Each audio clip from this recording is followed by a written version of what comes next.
চলে গেল, আমাদের ইনকামের পথই বন্ধ হয়ে গেল। কি করবো এখন? তার বাবা নাই, বাবা মারা গেছে, 5 বছর হয়েছে।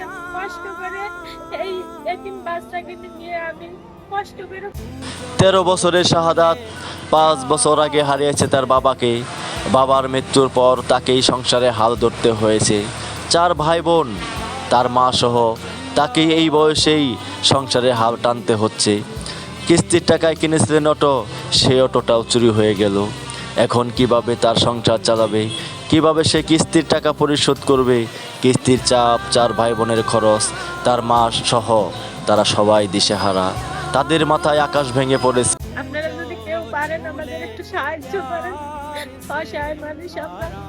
ছোট বাচ্চা আজকে বলছিল, মা একটা মুরগি নিয়ে আসবা, আমি ভাত খাবো, আমি মুরগি দিয়ে ভাত খাবো। তা মনে করলাম আজকে আমার ছেলে ভাড়া মেরে আসলে সেই টাকাতে একটা মুরগি কিনে নিয়ে আসবো, বাজার করে নিয়ে আসবো। তা সেটা তো হইলো না, সব শেষ হয়ে গেল। মুরগি তো ধরে গেল, ভেন্ডা কিনছি লোন উঠাইয়া, আমার ছেলে কাজ করে লোন চালায়, আবার নিজেদের সংসার চালায়।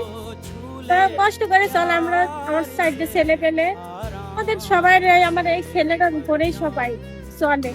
এখন ভ্যানটা হারাই গেছে, এখন কিভাবে চলবো আমরা বলতে পারতেছি না, বুঝছেন? আমাদের লোন গিনি কিভাবে শোধ করবো আর নিজেরা কিভাবে খাওয়া দাওয়া করবো তা বলতে পারতেছি না। আমাদের তো খাটনি করার লোক নাই, একমাত্র ছেলেটা। এখন যে একটা ভ্যান কিনে দিল, সেই টাকা পয়সা তো নাই, কি করবো কিছু বুঝতেছি না। যে ওই এই গাড়িটা চালায়, সংসার চালায়, ছোট ছোট 2টা ভাই বোন আছে, যা কাম করে যাচ্ছে, বাজার ঘাট করে, সংসার ওই চালায়।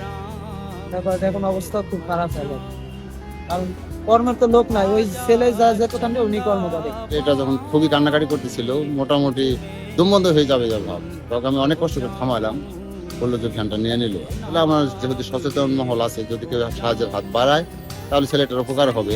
কারণ তার বাবা নাই, তার 4টা ভাই বোন, এই ছেলে তার সংসারটা চালায়। যদি সবাই সাহায্য সহযোগিতা করে তাহলে আমি মনে করি যে মানে এদের উপকার হয়।